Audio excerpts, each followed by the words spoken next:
ಕಾಂಗ್ರೆಸ್ ಪಕ್ಷ ಬಡವರ ದುರ್ಬಲರ ಶೋಷಿತ ವರ್ಗದ ಧ್ವನಿಯಾಗಿ ಬೆಳೆದು ಬಂದಿದೆ.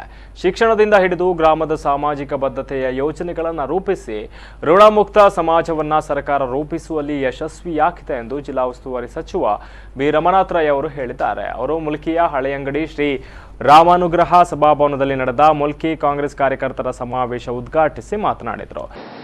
ಕಾಂಗ್ರೆಸ್ ಸಮಾಜದ ಕಡೆಗೆ ಬಂದ ಕಾರ್ಯಕ್ರಮಗಳು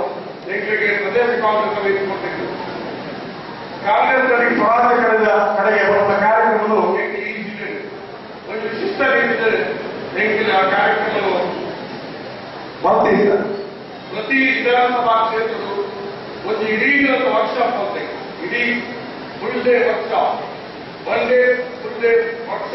ಬರ್ತಿದ್ದಾರೆ.